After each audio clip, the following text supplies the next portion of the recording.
Center. Oops. Thank you. Welcome to Becerra Spiritual Healing Center, House of the Way. And we just would like everyone to know that we respect all religions and spiritual traditions. And before we get started, Charles, can you start us with an opening prayer? Don't forget to unmute. Yes, certainly. Thank you. Good morning, everyone, or good afternoon, wherever you are. So let's bring ourselves into a center where, with whichever way you prefer, with your eyes open or closed, doesn't matter. What's important is that we bring our synchrony with the superior, our brother, Jesus Christ, and our divine creator. Divine creator, supreme intelligence, primary source of all that is, your loving presence is everywhere. Hallowed be thy name, as recognized by all languages, by all cultures, creeds, and denominations. Thy kingdom of peace, justice, fraternal glory come through our efforts of labor for the realization of your divine work. Thy will be done, not mine, in each of our lives, in the lives of all of our brothers and sisters of all realms, who and what are going through their own spiritual purification process. O divine creator, master, and older brother Jesus, the Christ, all his enlightened emissaries, give us our daily bread, nourishment to our physical and spiritual needs. Please, once more, forgive our shortcomings and trespasses of your laws of love and universal love. Our trespasses towards of your creations. As we continue to evolve, learning how to forgive our companions of this journey, each at its own pace on the trail of your guiding light. You steer us away from the temptations of past wrongdoings, rooted in original sins of pride, hate, jealousy, and no impure beliefs that retain us behind in our spiritual progress. Support and sustain our efforts to pursue your divine light as much as our redemption. Because yours, O divine creator, our mother, our father, is the wisdom, the power, and the glory always. With your permission, divine brother Jesus, enlightened spirits, mentors of this service, we ask permission to start our Sunday service of today. So be it. Thank you, Charles. So I would just like to inform everyone that Becerra Spiritual Healing Center is a member of the United States Spiritist Federation. Our doctrine is centered on scientific, philosophical, and religious principles of Spiritism. Emmanuel taught that knowledge and love are the wings for our spiritual evolution. So, in following that, there are two parts to this service today. First, we have our presentation. The speaker will be presenting to us today is Leo Rodrigues. Participation is important, and we should remember that our mentor is supporting with us with insights from the speaker and continue to work with us during the week, sustaining the energy that we are receiving from the center today. And then our second part, we'll have a short break, and then a second part, which will consist of virtual passes and a healing prayer. So I will now share our announcements.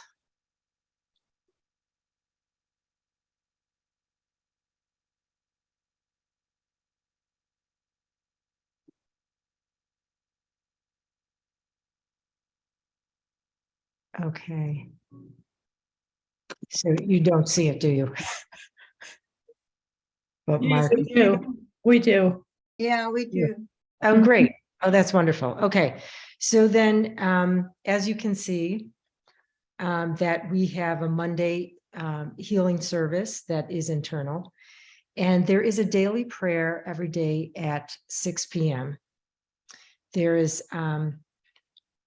fraternal assistance, and where you can meet and speak with someone. And if you're interested in that, you would email info@bshcenter.org. And then you can see there are many classes throughout the week of various books. And even though they're not new studies at this point, you are welcome to join. And the other thing is the website is updated, so you can always go there to check in for new classes. All right. So before I hand over the meeting to Leo, I would like to introduce him. So if everyone can just make sure they're muted, looks like everyone is. So Leo Rodrigues is a member of the Bezerra de Menezes Spiritist Society in London, and he is a mental health advocate. He is here with us today to share his wisdom on the psychology of Francis of Assisi. So it's all yours. Thank you, Leo. Thank you very much for this opportunity. It's my first ever talk and study in America, and the second in English, which is, even though I've been living here for a while, the Spiritist movement, it's basically 70% in the UK, it's in Portuguese. But anyway, thank you very much for this opportunity. Can you all hear me? Yeah? Yes. Okay. Okay, thank you. The psychology of St. Francis of Assisi. St. Francis, it's a very remarkable example of what Allan Kardec as well discovered when he was doing his research in those phenomena in the 19th century. And even before becoming a Spiritist, Allan Kardec, Hippolyte Léon Denisard, he was already practicing the goodness. He was already helping. He was already giving himself to the community without even knowing Spiritism. But deep inside, he knew this was the way, but he had to prove scientifically. And okay, this is not our talk today, but just to make an analogy. St. Francis of Assisi, before we go into it, we need to present the man, the spirit. Who was it? How was his reincarnation plan? It's a beautiful book that there is in, I'm not sure if there is in English, the translation, but it's a Francis of Assisi, or St. Francis in Portuguese, that tells the whole story of St. Francis before his reincarnation, and then through his incarnation until he passes away. So I will share my PowerPoint. I hope it's okay. Can you all see?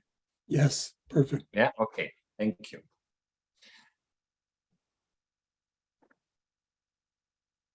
How can I pass that? His name was Giovanni di Pietro di Bernardone. It's so interesting. Once I started a talk by saying only his name, Giovanni di Pietro di Bernardone, and everybody was like, who is this person? I don't know this person. But Giovanni di Pietro di Bernardone was his name. It was Francisco de Assis, or San Francis of Assisi. Even the name Francisco or Francis was chosen by himself and by the spiritual guides that were guiding him through his next step, which was facing the reincarnation again. So this place, you can see the statue, it's actually in Italy, in Assisi, which is a magical place, and I recommend everyone should visit. It's a beautiful place. Giovanni di Pietro di Bernardone was born in Assisi, Italy, in July the 5th, 1182. He was the son of Pica Burlemont and Pedro Bernardone Maricone, a rich and renowned cloth merchant from Assisi. His father was in France when his son was born. On his return, he renamed him Francesco. As an angel in a state of repose, Francisco, or Francis, in the early years, obeyed more the mental command of his mother and received some influence from Jala, which was an assistant. It's true that the spirit of protection was vigilant, but it only came into action when the facts could arm the mission of the great disciple of the divine. Okay. Before the spiritist doctrine show and prove to us that for us to reincarnate through the books of Chico Xavier, they prove to us that for us to be reincarnated, both mother and father, they need to approve. They need to receive the spirit. They need to agree with this new spirit. In most cases. So in that case of Francis of Assisi, they need the agreement of the mother, which she agreed straight away. She had a feeling her son was going to be special in a way. But the father was a little bit reticent. The father he was a very materialistic. He was a good man, but very materialistic. So for him to accept Francis was a little bit difficult, but eventually he accepted. And she gave him another name, but when he came back, he renamed him Francesco, which was the name chosen by the spirit. It's quite interesting. Throughout the pregnancy, his mother, she would have dreams. She would have recommendations of what to do. She had this sense of being involved in such a love and energy that she never felt before. When he was born, which again, he was born surrounded by animals and dogs and horses and all sort of animals. He grew up as a child, as a young man. He was such a different, sensitive human being. His mother and his father also start to understand he was a little bit different because he loved everything. He loved life. He loved the ant. He loved the flowers, the leaves, everything and everyone. But he was reincarnated. He had the feelings of the material body, but what overpowered all this feeling was his choice to follow a path, a plan. of course, this wasn't as easy as we may think. And as says here, protection, we all protected. We are, I often say, and I'm never tired of saying, we are never alone. We're never alone. You always have the love of Jesus, the love, unconditional love surrounding us. But it's teamwork. We do one thing and they do their thing, and together we walk towards Christ. And they protected him, but they couldn't do for him. They protect us, but they do not do for us. It's different. They surround us, they give us intuition, they give us hints through books, friends, movies, but they won't do for us. The choice is yours, is ours. So it's really interesting. He was apart from that, he was I don't like to say the word normal, but he was a normal human being, growing up and enjoying his youth. Wait, no, sorry. At the time, his family was a very, very well-off family in Italy. And his father's dream was, well, what happened at that time is, the son would follow the father's footsteps. So he would assume the family business. So Francesco, he grew up with this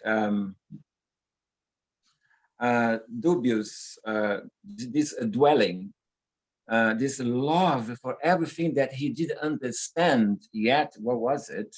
And the use of it. And at the same time, he wanted his father and his family to love him. He was sent to the war. At the time, Italy was in war, and he had these ideas of war, but he didn't know the reality of a war, the violence, the hate, the heaviness of the surroundings. So he gave up. He surrendered himself, and he was imprisoned for almost a year back then. And then he was sent back to his city. On his arrival, he decided to make up his lost time and started to live and experiment things and do everything. But deep inside, he had something missing. He knew something was missing. And because someone said some centuries ago, we are what we think we are, thought and mind and body, it's all connected. He became sick. So he was sick for quite a while, and then during this sickness, his father had imprisoned him in a special cell in his house. He couldn't be seen for anyone. His mother would give him the meals and food and water, but apart from that, no one could see him. But he was really sick. What was going on was Francis was going into a state of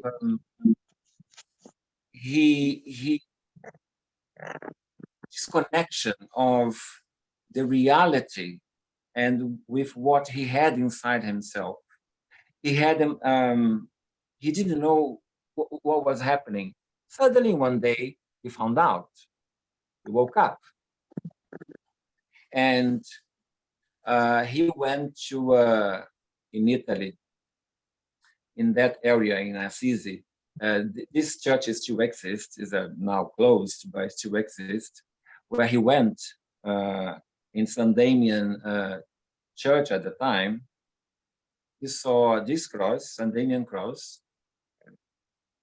and he had his moment. I think all of us, before we discovered Spiritism or any religion, we had this moment. I think I'm missing something. I think I need something different, not just material things. We need the material things because we are in a material world, but we cannot allow them to control us, to govern us. It's the other way around. So in this encounter, in this ambient, he had a moment where spirituality, of course, spoke to him. And the famous phrase, Francis, go and repair my house, which is in ruins. At that time, he didn't know, he misunderstood the meaning of my house is in ruins. The spirituality was talking about the house within ourselves, our hearts. He understood literally a church. So he went and he built a church, which is still, there is a picture of it, it still exists. From scratch, he built the church from scratch. And after that, he had another moment, I would say, a contact with the spiritual world again, where he understood that it's not the material, the church is our hearts, is with our house within. He had to rebuild, but not by making people believe in things or oppressing, by loving people. So his psychology starts with love, with understanding, with positiveness. Positive psychology nowadays is very powerful, and it's really gaining. It's really spreading all over, and it's very well known now. The power of the positive thought is now scientifically proven to everyone, which is a fact. But back then, he was experimenting, but he knew. So he hadn't had yet his first ever moment with someone else, but he was starting to awaken himself as Jung says, he who looks outside dreams, and he who looks inside awakens. So he was awakening, as we are awakening ourselves every day, every single day, with little baby steps, spiritual steps.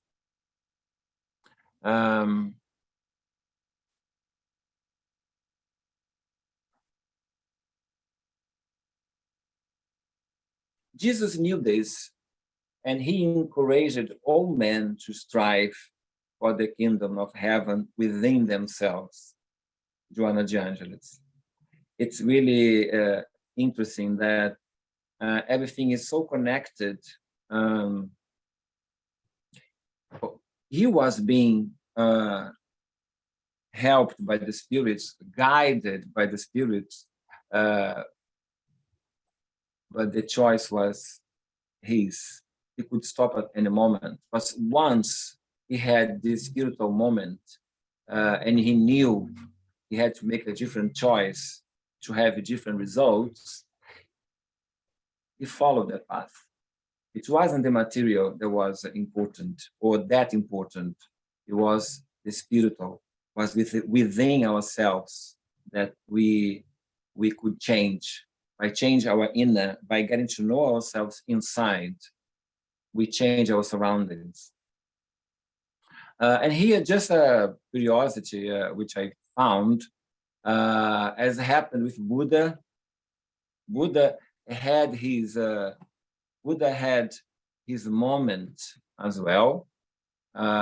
He lived in a bubble, and once he was out in the world, he realized the world wasn't as he was entered to him by his family. So he went on a search for reconnection with the world and with himself, and is another story. So Francisco as well, pain, suffering, depth, imprisonment was tore young Francisco apart. He delved deep into his unconscious, just like Jung. Young and had after a heart attack.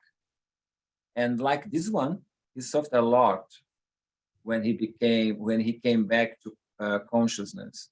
Yes, all those processes he didn't know, as we said before. And Jung kind of had his spiritual moment, as they called it, numinous moment, took on new forms, and whether it could be the property of a visible object or the influx of an invisible presence, which produces special modification in consciousness. For Jung, he realized it's not a dogmatic religiosity that's important, is necessary, even though we respect everything. But the spirituality within yourself is getting in touch with yourself and this world that's important. So we chose to put this just for knowledge. Here again, it's Jung on his reflections and his spiritual moment, like Francisco. Now, one day after being treated with oxygen, I found myself out of my body and traveling through space in a growing ascent, and below me appeared the earth. The globe enveloped in splendid blue light and distinguished the continents and the darker blue of the sea. I had the feeling that everything was being discarded, everything I had seen or desired or thought, the whole phantasmagoria of earthly existence was being dissolved or disconnected from me. An extremely painful process, but something remained. It was as if I now took with me everything I had ever done or experienced, everything that had happened to me. I was my own story, and I felt with a great certainty, this is what I am. I am this package of what has been and what has been accomplished. So Francis of Assisi, he had this moment. So, and this moment of Francisco, this is the place. Even you haven't been or you don't know, it's a beautiful place. This little church here inside the cathedral is the original cathedral built by Francisco. This is the place, it's a beautiful place, very spiritual. Now we arrive at one point, a very important point. It's not why, it's not what, it's how I feel. How knowing Francis of Assisi, knowing his experience until now, how I view this walking with Christ, this moment of diving inside ourselves, or this moment of we get in contact with the light, We all had this moment. We all had this, and we constantly are having these moments. Am I following? How I see this? It's not why, it's how I see. And if I don't agree with how I see, I always can change my view. I can always change every day, changing and restarting. It's one of the greatest gifts spirituality gave to us, restarting at every single moment. We can always restart, choose again, have a different point of view. It's really important to never forget that. This is the moment,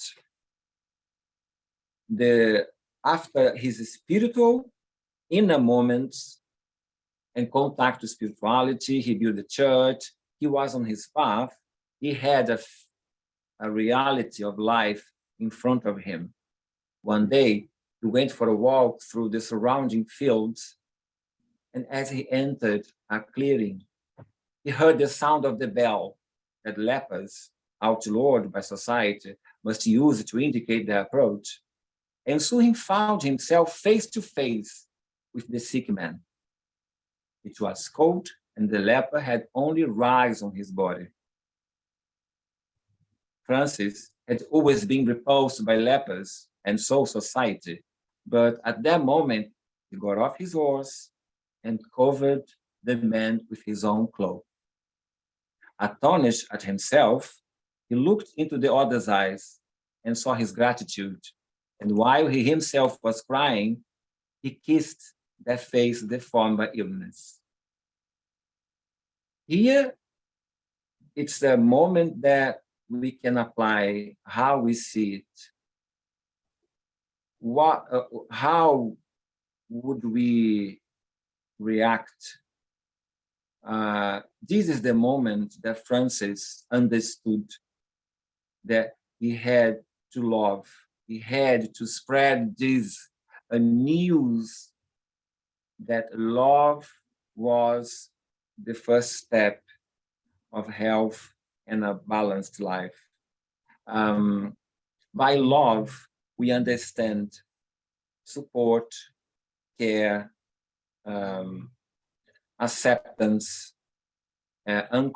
unconditional love, without conditions. And the leper was a very impactful moment for him.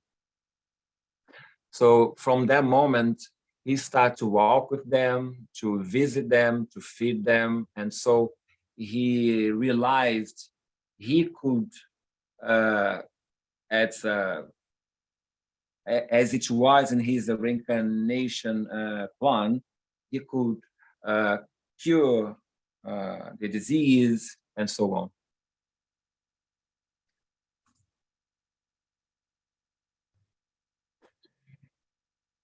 This is the famous song and prayer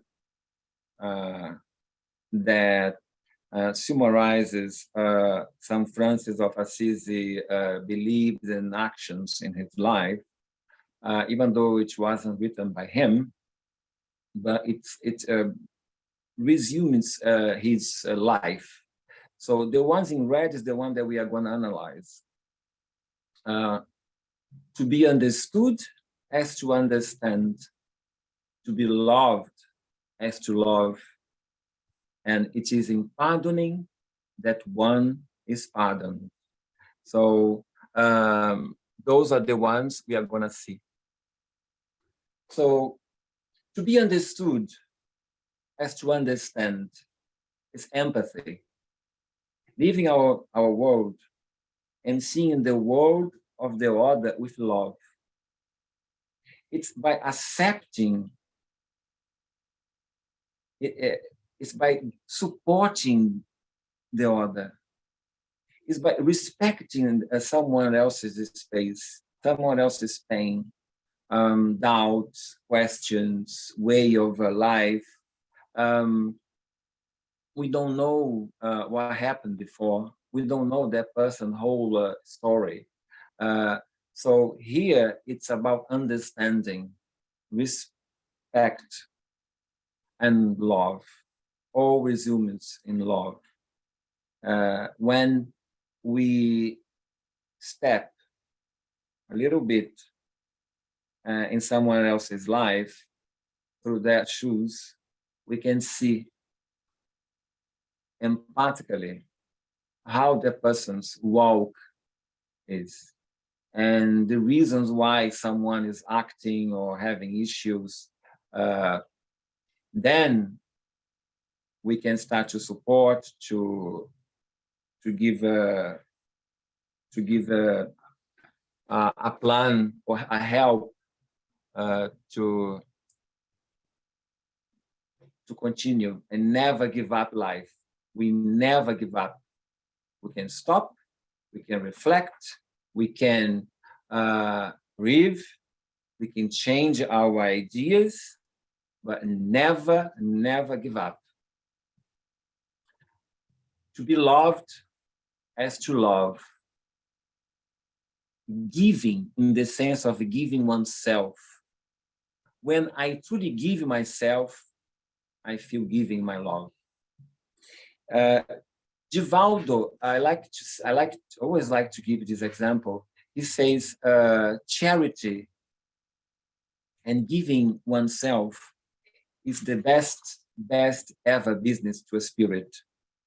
And when he says that, he explains, if a person does charity, to put on Facebook, to take pictures, to record themselves on Instagram, look, I'm giving, that person is doing to show, but that person yet is not connected yet with the action. But eventually time is a great teacher, will show that person. And eventually that same person will forget to take pictures, will continue giving himself, giving to others, but will forget to take pictures, to show people that he's doing, and then he will realize he's feeling great, he's feeling a sense of belonging and connection with life, that he will understand that he is the one receiving more. So in that way, he will understand to be loved as to love. He will understand. So the psychology here of Francis is understanding. Instead of judging, embracing, giving a space. If someone is crying together. Is giving a hand.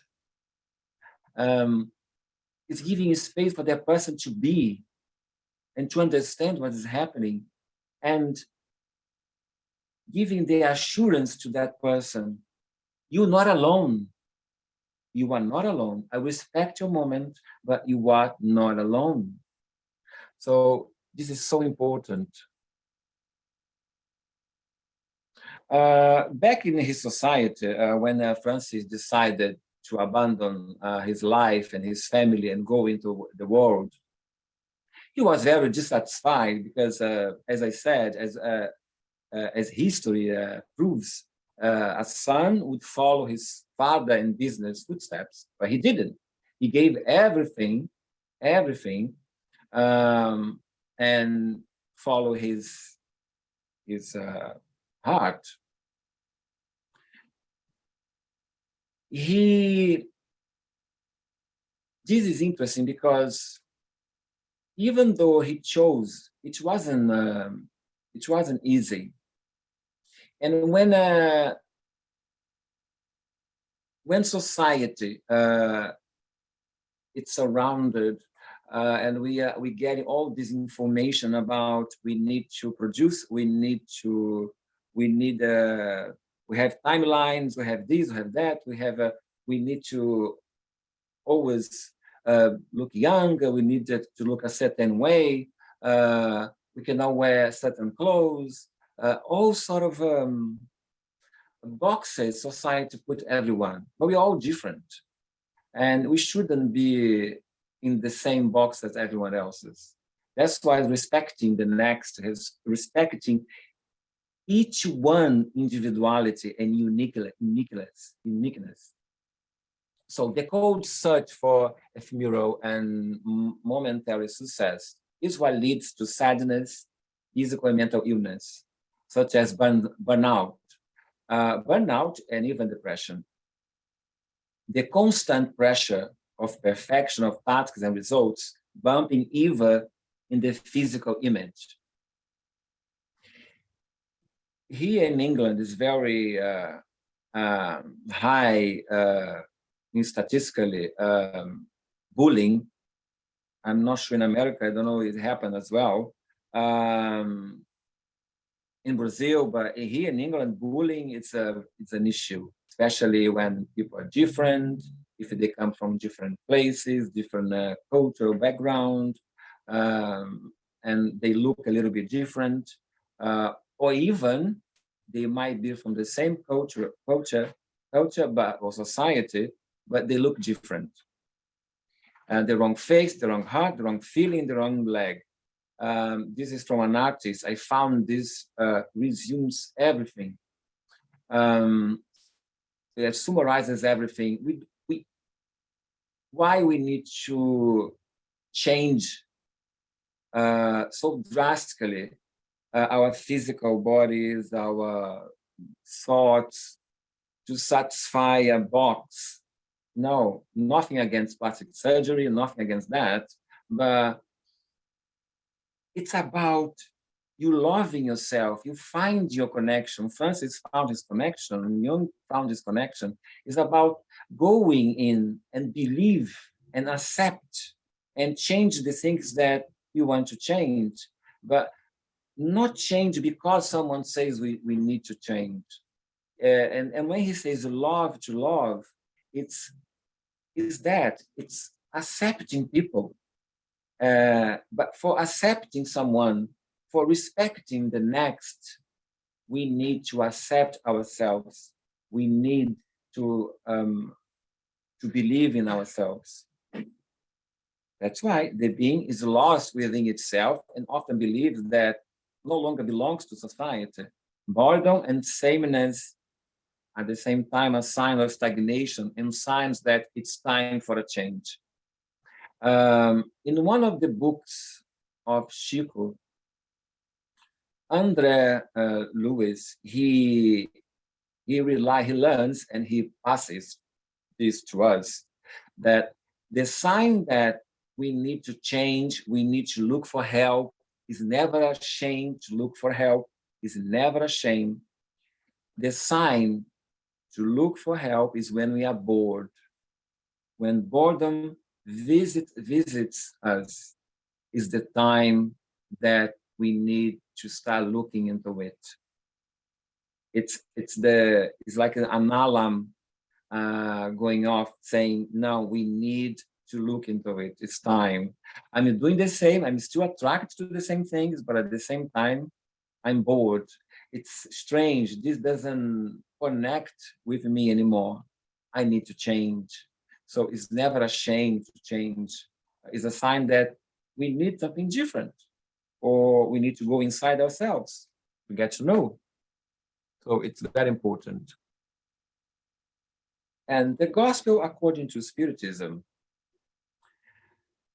to love your neighbor as yourself, to do to others as you would have them do to you, expresses the most complete form of charity, because it summarizes all of the humanity obligation towards their fellow beings. We can find no guide to take an example that's more guaranteed in this respect than that we should do to others what we would have them do to us. What right have we to demand that they behave in any better manner, that they be more benevolent or more devoted to us than we are to them? We need to respect each one's space. We need to love. We need to accept. We need to, it's nowadays, With all the technology, we are lacking in communication. Relationships are being broken because of a lack of communication. People are separating. Countries are not politically, economically diverged because of lack of communication. It's the fear of communicate. It's the fear of talk. We need to talk to each other. We need to get to know each other's. It's like empathy.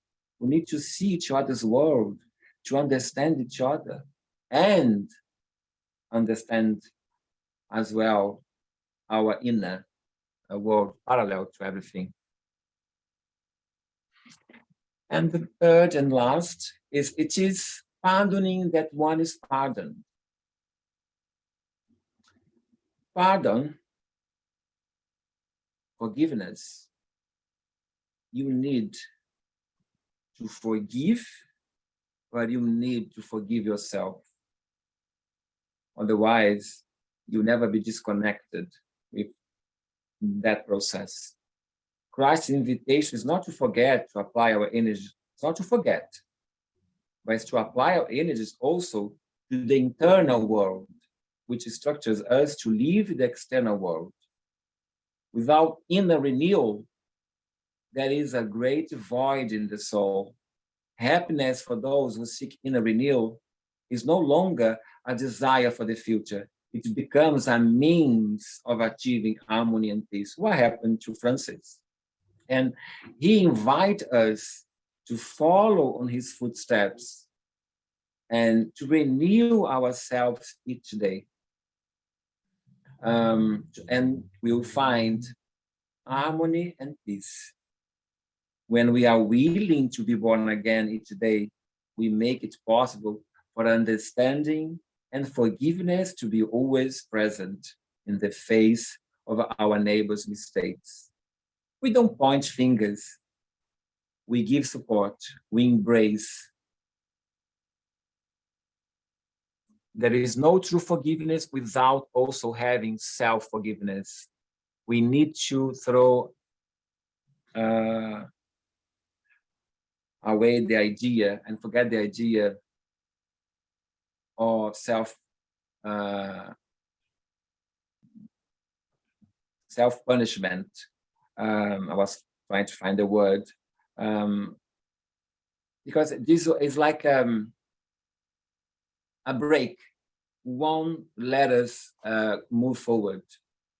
So, because we are telling ourselves, I deserve to be in this, I deserve to be sad, I deserve not to move forward because of this, and this. No, I need to look inside myself, recognize the areas that I need to change, but also look to the positiveness, look to the victories we had.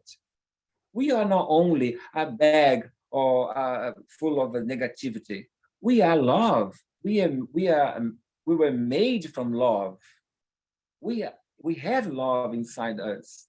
We have a long walk unto here in different existences. And we conquer things. We had victories. And through those, we empower ourselves to look to the other side and see what we need to sort, we need to change, and things that we can. So it's about self-love, love, inner love. This is really important. And by starting doing what is necessary, then what is possible, and suddenly we are doing the impossible. It's self-knowledge, connect with your essence, self-forgiveness and self-love, gratitude, always gratitude, self-spiritualization, to give and receive. This is the little summarize some Francis of Assisi psychology. And this, which is a different talk, I know, but for me, in the life of Christ and all the stories that, and he he made us know.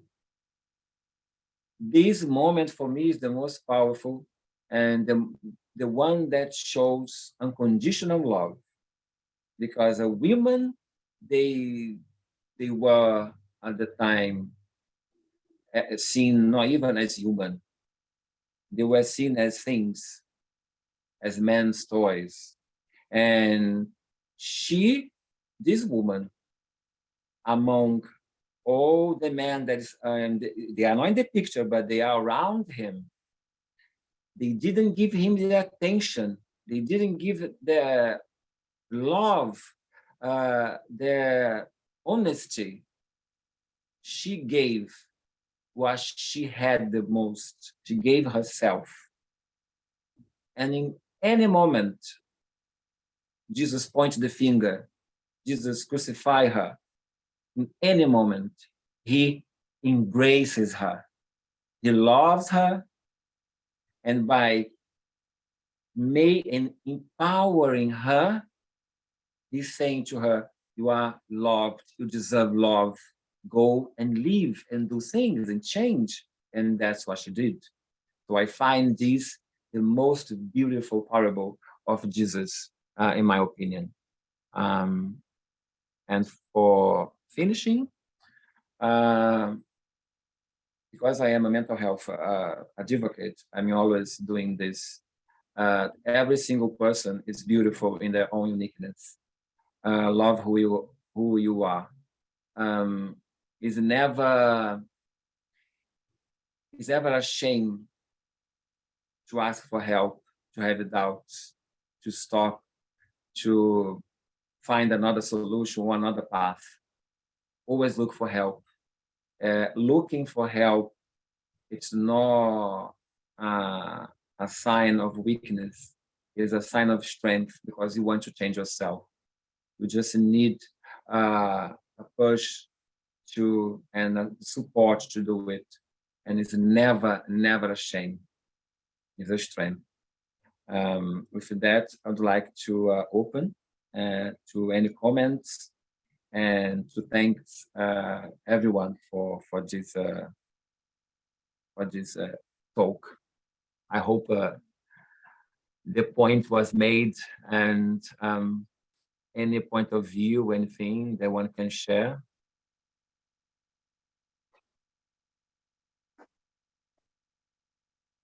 I'm here. You know, I like that you emphasize about the shame. I've been watching different talk shows and stuff, and saw that it's going to take some more time, a lot of time, to reverse the damage we as a society has done to the minds of people, and put a lot of shame around getting mental health, or even admitting, you know, that there's something going on within you. And I think it put a lot of fear in people who don't have a lot of courage, you know, or strength to speak up for themselves. But I'm glad it's taking place. And it's even better to see grown men cry, you know, on TV and express themselves, their love about their family or their mother or whomever. And I think that is also helping to break that ice around. Yeah, it's really important to emphasize mental health and the importance of talking and educating everyone about it in schools, in even companies and business nowadays. They are having, they're opening themselves, especially after lockdown, because we are all in. And when we were put in our homes and we couldn't go out, in UK, we couldn't even go to the street. So if we had something already, a mental issue or a trauma or a mental health problem, or depression, one example, by staying alone in your house and you couldn't even communicate with people, it became even worse. So now all the businesses are calling everyone to restart again. You need to come, you need to start going to the office. And for the majority of people, it takes time. and the business, they had to re-educate themselves to find mid-ground and to educate each one of their employees on acceptance, on if someone while at work, if someone is having an issue or a breakdown, go sit down for a few minutes, have a breathe, drink some water, and then come back. It's not a shame. You shouldn't be ashamed. It's just the way you work. You need to learn or relearn how your system, how you work. It's not a shame. It's just a different way. So it's really important. And this is the stigma you're saying. It's really difficult to eradicate. I think that's the word. But we are getting there. It is important, and this is talking more often nowadays. It's really important. Really important. Thank you. Anyone? Thank you so much, Leo. And it is a very important the topic.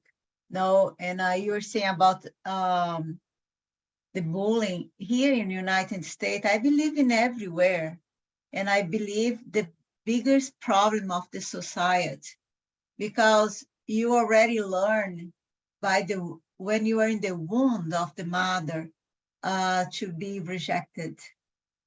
Many of us, or many of our spiritual brothers and sisters in this planet have been rejected in the beginning. We start being rejected by the body because the body has something inside that is not from the body. And then the body starts to working on that acceptance, to accept that being inside. So that is, I think, the forced rejection, unless the person is already psychologically prepared to conceive a child. But as we're from Brazil, we know many of these situations not accept, is not ready. If it was, we would not have so many abortions all over the world, no? So that is, I think, imagine that those spirits have been rejected, and they will come back with the blessings of our Heavenly Father who plans everything for us, whatever the lessons is over there for us. And so I believe we need, I really trust that we need to prepare the mothers and the parents, not just the woman. The woman is not here just to care by itself. We need to get together to prepare a better society, to the mother be a better mother. I'm a therapist myself, a psychotherapist, and the most problem I see out there, it is the wound, the period of pregnancy from the conception of the birth, and the situation of that spirit, how that spirit already come from, where he comes from, why he's choosing this situation, why they are needing this environment to be adjusted in the society again, to be healed. So as you're starting using, I love it that you use St. Francis of Assisi as an example.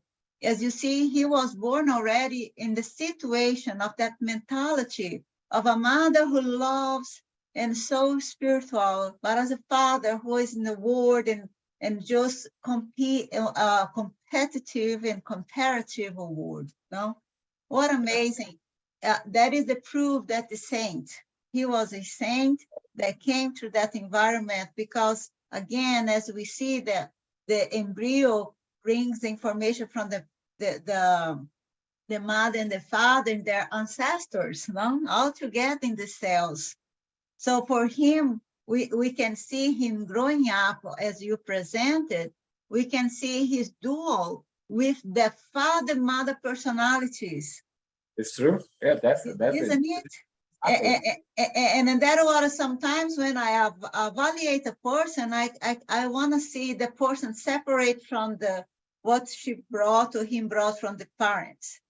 And even the orphans is for me is fascinating to work with because you can bring adjustments for that situation adjustment, going back with them like in a kind of a regression and showing to them, separate that, like Chico Xavier said, you cannot go back and resolve that situation, but you can restart now.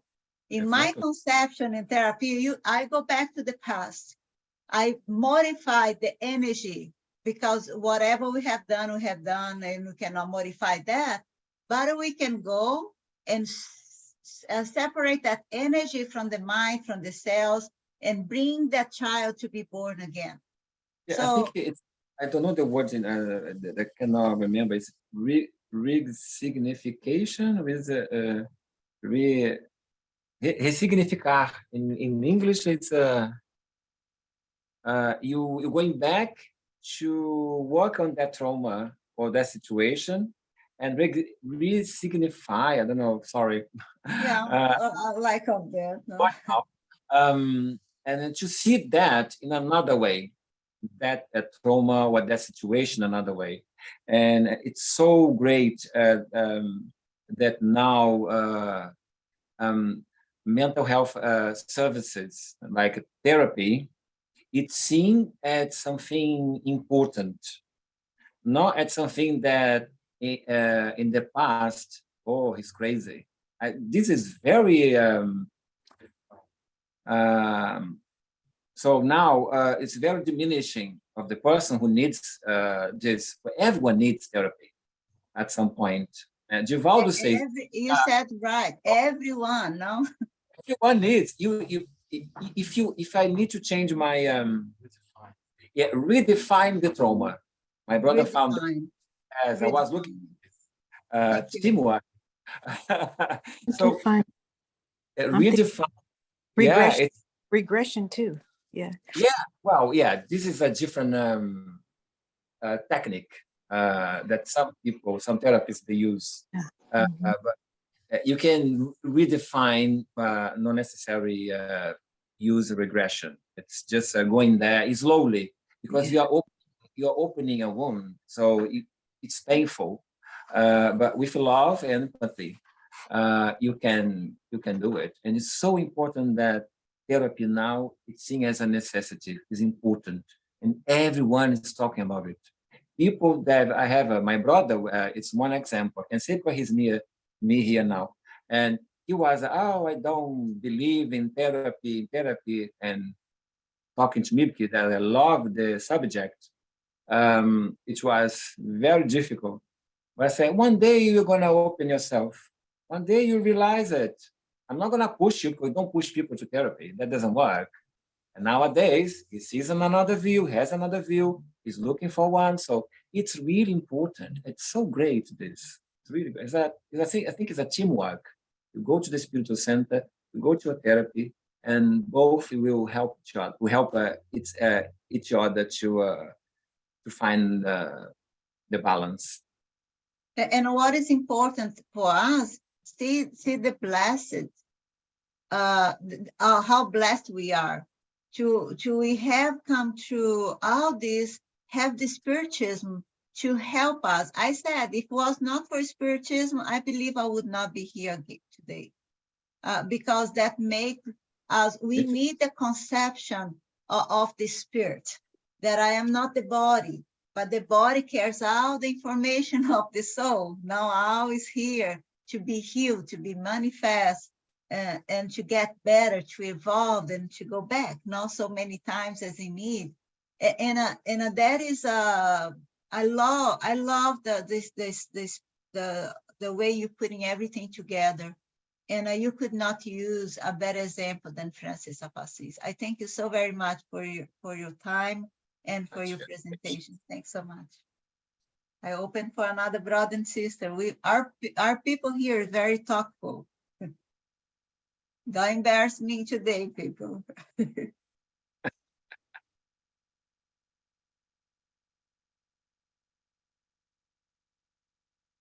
Any other comment or? Well, I wanted to say thank you to Leo.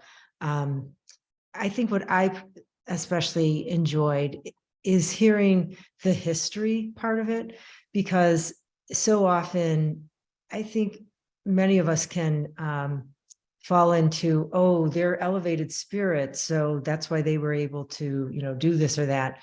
But I think the history reminds me, no, they come through, they incarnate, they face a life like we face a life, they face trials, they need to make decisions and choices. And I feel empowered that, yeah, I am a fragment of God and I need to let it shine, So I it like really- that. Yeah, it's true. Yeah. It's empowering. So I really, and of course, yeah, to hear about Saint Francis, like you could never hear it too much. It's a beautiful story. And Oh, what I wanted to ask though, I had once heard in another Spiritist center that he is the reincarnation of John the Evangelist. Is that yeah, true? he is. Yeah, that's what I thought. So Giovanni, yeah. So John. Yeah, he is. He is. I don't say that because then if someone doesn't agree, and then I say, okay, this one No. I jumped. I don't say anything. But in the book, which I don't know if there is a translation. If there isn't, I don't think should there be. is. I don't. But there should be a translation because it's a beautiful, beautiful book with a lot of information that starts with the last moment of St. John the Evangelist life, going to the spiritual world, and then coming back as St. Francis. Oh. And Oh, the I love- link between these two life, these two existence, is the ability to understand and to speak with life. And by saying life, I say human beings, animal, plants, minerals, anywhere. Was St. John the Evangelist, when he was his imprisonment, when he was praying and talking to God, all the fish used to come to near him and put their faces outside, above the water, to listen, to participate. The birds, they're flying around. The vegetation would participate. So he was understanding life around him. So Francis, of course, being the same spirit, is a victory of that spirit. Doesn't come that easy. So he walked towards it and he brought that to the new existence. It's really important. And you said that St. Francis was a spirit in a way reincarnated, but with the same feelings that we have. Some feelings are okay, some feelings are too much, and then we go to therapy to adjust that. Some Francis had moments, and in moments that he had dreams, nightmares, being all sort of dreams, being sexual dreams, being whatever. This is another talk. One spirit wanted to help him, but the spirit who was responsible for St. Francis said to him, "I thank your care, but St. Francis, he needs to choose. He needs to choose for himself which path he wants. So I thank you very much for your help, but he needs to choose." And then St. Francis wakes up from this dream, and it's known in the region of Assisi. He throws himself in a rose tree or bush, yeah, in the rose bush, and then he moves himself very quick, so he gets the sting from the roses, and the blood comes, and then he can concentrate. We're not saying we should do that, but it was his experience. So that's the reason the roses, when they were growing, they were red, because it's what they weren't before. So, and that same plant still exists today in Assisi. So the same region, which is now, you cannot get nearby, but you can visit, which is really interesting. So it shows he was someone like everybody, like all of us. It's just Mm. the choices are different. Thank you. Okay, so thank you so much again for coming and sharing with us. It I was a thank you. beautiful talk, and we hope you'll come back and see us again sometime soon.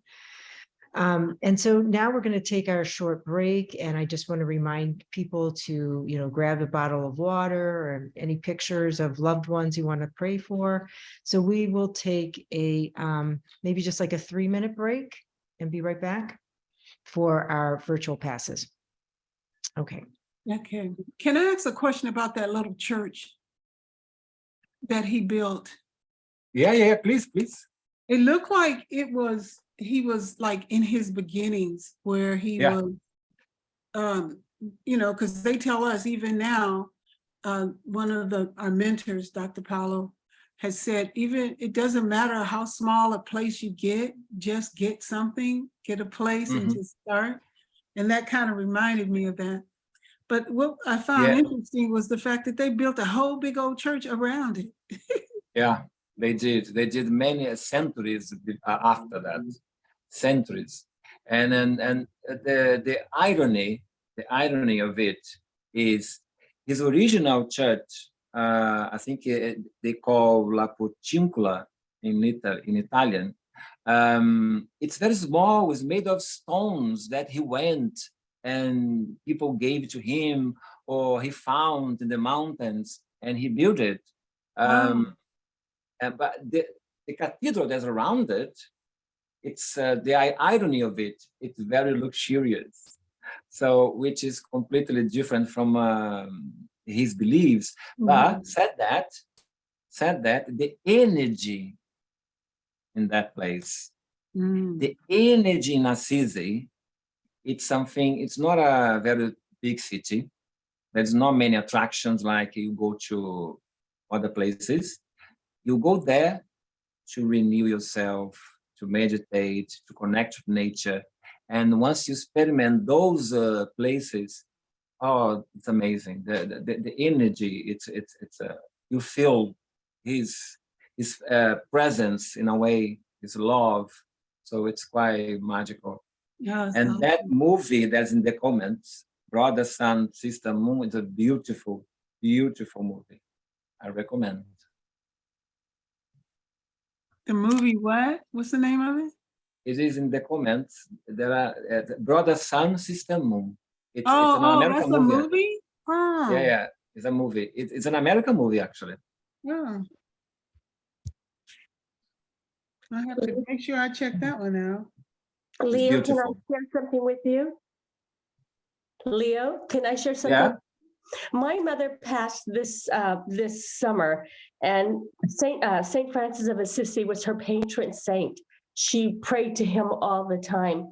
And at the wake, I read her a letter. So the next day when we were going to bury her, as we were entering the church, my granddaughter took a picture of me in front of Saint Francis of Assisi. I didn't know she was going to do it. And the roses were red, beautiful. And later that day, she showed me the picture, and there was a rainbow across the back of my head and in front of Saint Francis of Assisi. I took it as spirit talking to me. Yes. It was Definitely. beautiful. I just could not believe it. Oh, beautiful. Thank you. Thank you Yes. for sharing with us, Rebecca. Yeah. Yeah. Okay, I think we're ready to start our virtual passes. So I hope everyone's back, and please remember to mute your mic. The virtual passes room. Emmanuel, the spirit mentor of Chico Xavier, once stated that thought is life. Thus, we can create the healing mental state right.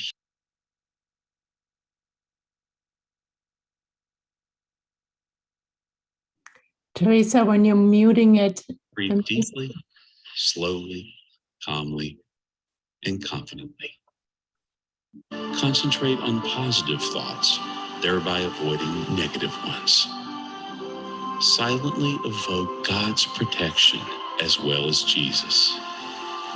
Also pray to your guardian angel, and always be ready to pray.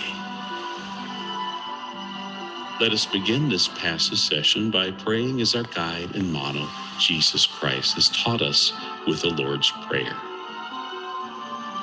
Our Father, who is in heaven, hallowed be your name. Your kingdom come, your will be done, on earth as it is in heaven. Give us this day our daily bread. Forgive us our debts, as we also have forgiven our debtors. And lead us not into temptation, but deliver us from evil. Now, let us feel that small points of suffering, bitterness, sadness, anger, deception, disappear from your mind to not return. Like aged leaves that are shed from trees, let go of those feelings that no longer serve you. And gently, but most assuredly, discard them. Let the wind of life carry them so far away that they are unable to return and recreate their negative link. Little by little, your emotional tree sheds its negative feelings, becoming clean and ready for its renovation.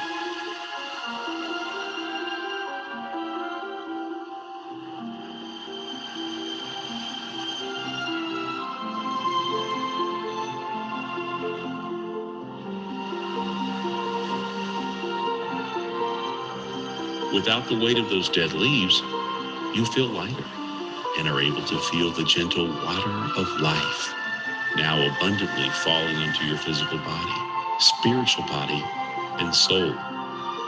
This water cleans, disinfects, purifies, deconstructs, and tones all the cells of your body. Nothing can escape its renewing action. At the same time it is cleaning and moisturizing your body, this crystalline liquid satiates your spirit, eliminating affliction, anxiety, and unrest. Now within your heart resides a sense of calmness, cleanness, and well-being.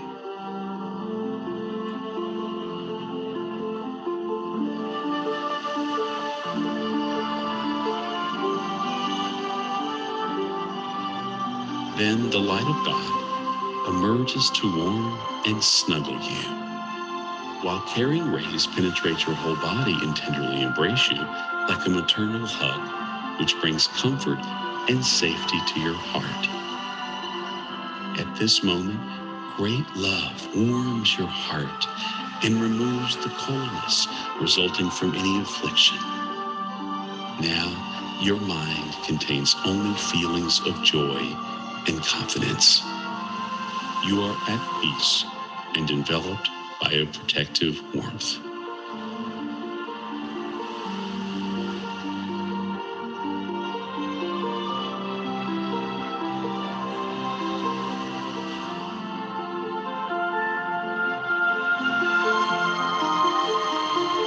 The heart of life offers you perfumed flowers. Then, with a grateful and happy soul, you gather their colorful petals that penetrate your whole being, restoring feelings and emotions of happiness, hope, faith, courage, and determination, helping you to regain the willingness to live. In addition to the perfume and color, nature also shares with you the best it has to offer, an infinite capacity for restoring its sublime beauty, even when struck by evil that appears to enact its end.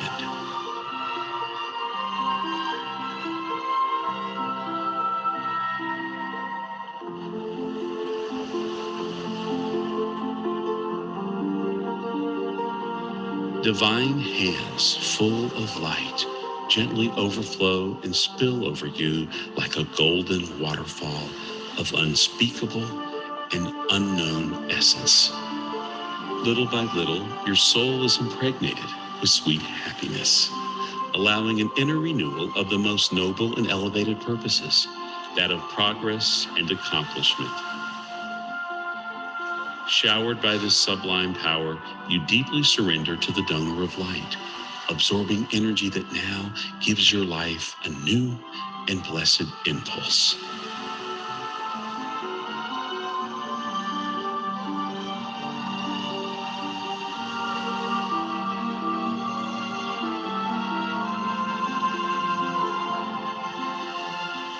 You called me, and here I am. What do you want from me today? What do you need? Ask, my son. Ask, my daughter. I am here to help. Now, ask your special request to Jesus, enumerating the problems and difficulties that afflict you.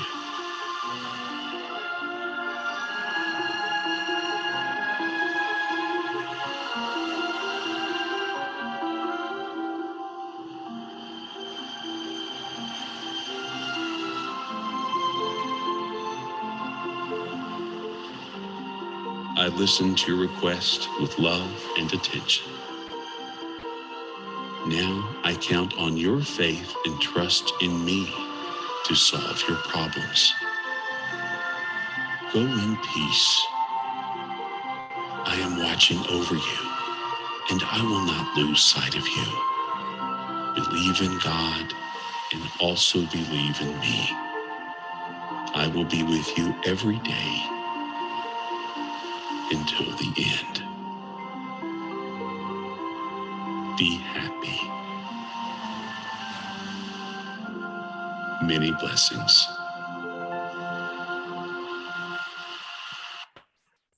My beloved brothers and sisters, as we receive so much today, let we open our heart, open our mind, and let we share with our brothers and sisters all over the world who are in need more than us.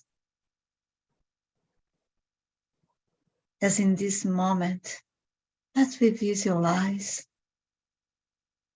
the greatness and the virtuous Son of God, our Lord Jesus Christ, as He is looking inside of our eyes, transmitting to ourselves what we are sharing with those who are in need. Let's visualize this beautiful city, the neighborhood that we are in, and the state, and the country. Let's visualize the lights, the virtuous light of God's greater, the spirit of love and wisdom.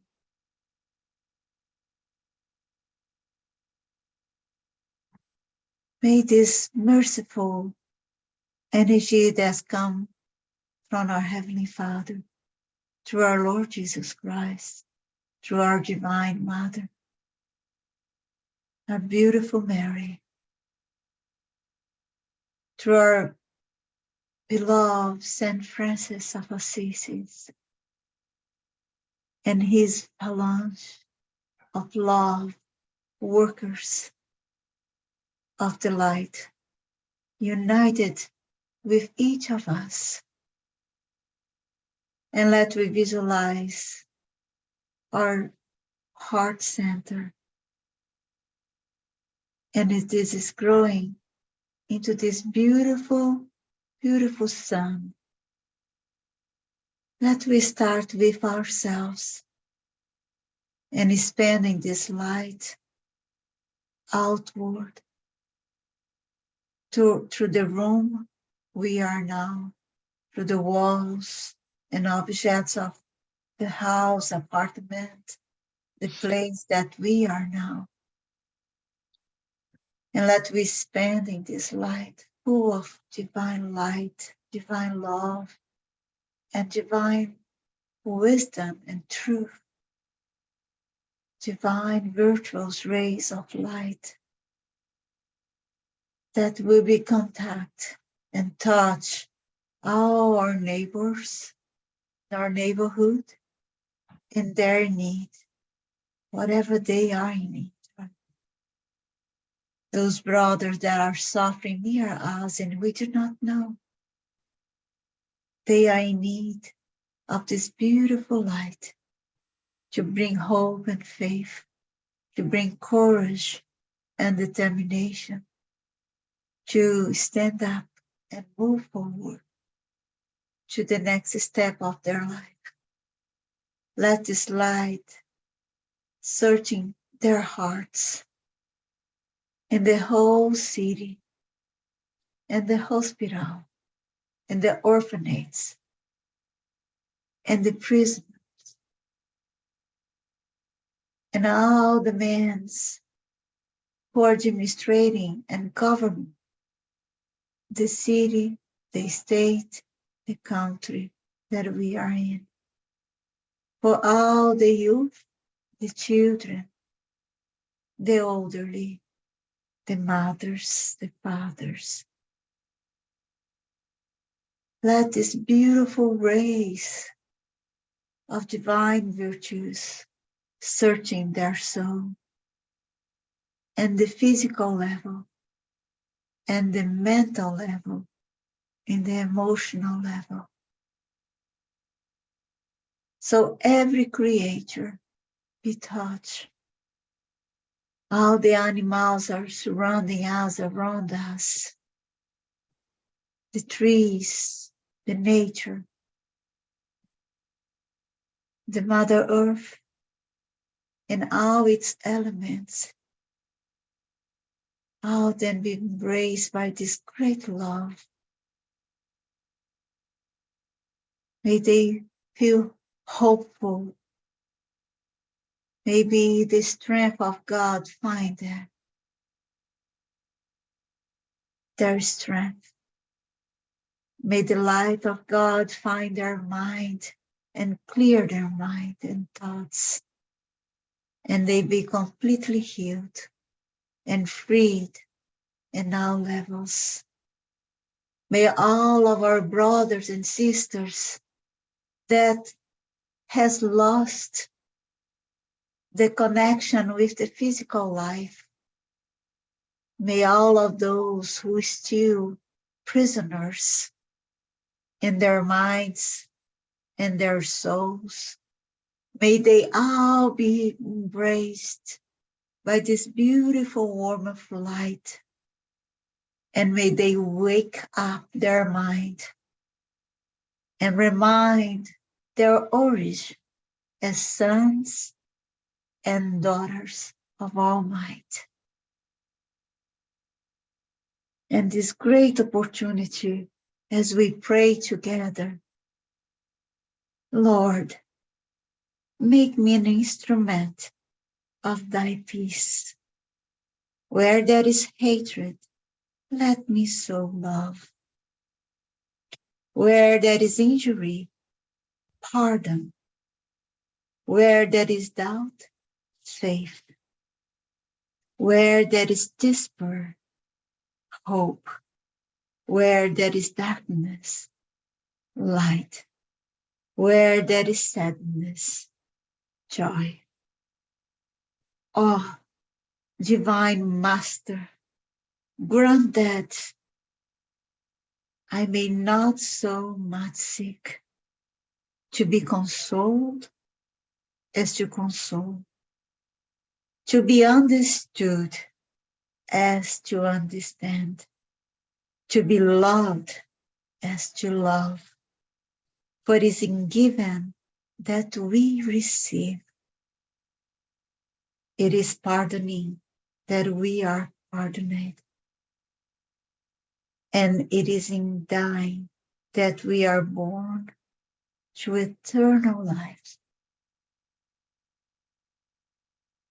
Let's breathe in this abundance of love and light.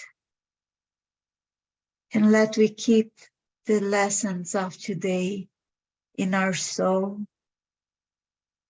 And during the week, every day of this blessed week that is starting today be full of the divine virtues of our Heavenly Father to each of us. And may we seek it with intelligence and knowledge, with love and simplicity.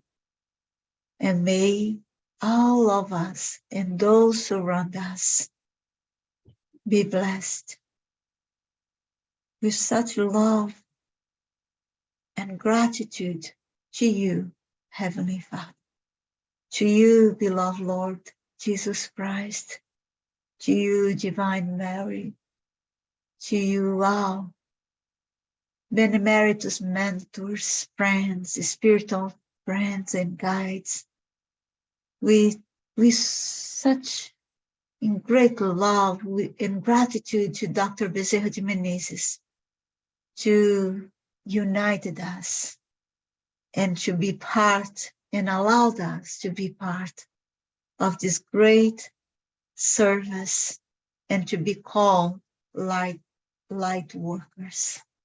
With love and gratitude to all of you, my beloved brothers and sisters. Gratefully, thankfully, we close our service today. And so be it, and so it is. Thank you, Tanya. And thank you to everyone, especially Leo, for bringing us his wisdom today. And we look forward to everyone joining us again next week. And we hope, Leo, you will visit us again in the future.